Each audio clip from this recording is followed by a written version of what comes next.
Mendel performed two types of crosses. They are called as monohybrid cross and dihybrid cross.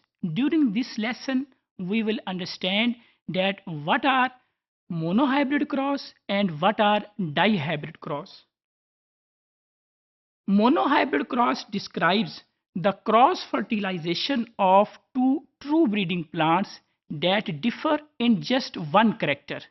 If two plants they differ in just one character, such a cross is called as monohybrid cross.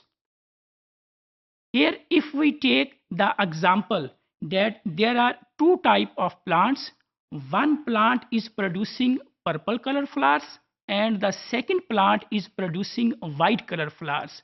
Because we are studying monohybrid cross, so we will consider only one trait that can be purple color and white color.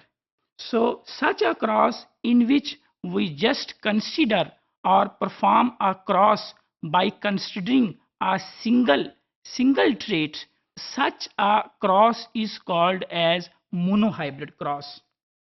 What was the result of monohybrid cross? So as a result of monohybrid cross, Mendel determined the segregation of alleles at a single gene locus. Now, if we see what is the hypothesis behind the dihybrid cross, in case of dihybrid cross that determine alleles at two different loci, what kind of is the segregation? Whether alleles at two different gene loci they segregate as a unit or they segregate independently from each other. The experiment can be of seed shape. Seed shape is controlled by one gene pair while the seed color is controlled by another gene pair.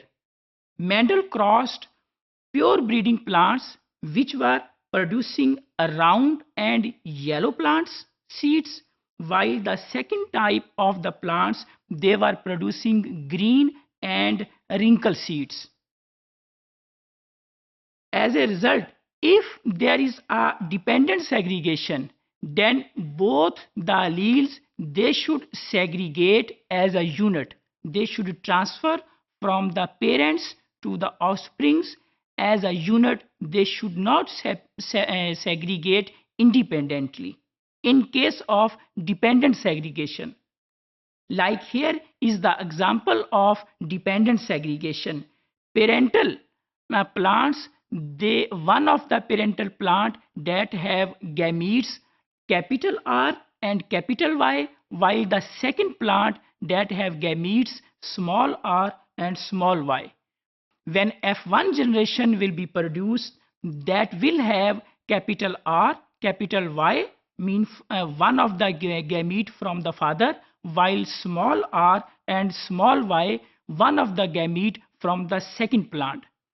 If they are joined together, if there is dependent segregation, then same kind of the alleles will be produced during the result of the plants of F1 generation.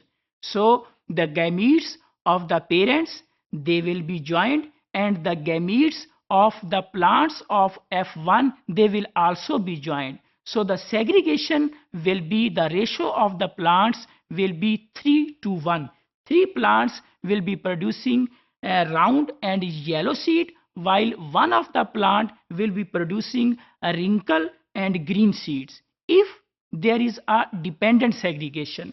While in case of independent segregation states that the gene loci at two different positions they will segregate independently. They will not inherit as a unit. If this is the case, then if the segregation is independent, then two types of the gametes will be exactly like the gametes of the parents, while two new types of the gametes will be produced as a result of independent assortment. If we take the example that this is the gamete like the parental gametes, this is the gamete that is also like the parental gametes, but there are two new types of the gametes will be produced during the process of independent assortment. So in case of independent assortment, characters which are transmitted from the parents to the offsprings, question arises whether they are transferred as a package, as a unit, or they are transferred independently. The answer to this question is that they transfer to the next generation, to the offsprings, independently to each other. So this is independent assortment or independent segregation. Here we can take the example of dependent segregation and independent segregation. If there is dependent segregation, then the ratio should be produced 3 to 1, like in case this one. But in case of dihybrid cross, this ratio was not produced. Instead, the ratio was produced, that was 9, 9, 3, 3 and 1. So 9:3:3:1 ratio indicates that the segregation was independent to each other. So if we conclude monohybrid cross and dihybrid cross, monohybrid cross is the cross fertilization of the plants that differ in just one character, like purple color and white color of the flowers. While in case of dihybrid cross is the cross fertilization of the plants that differ in two different characters.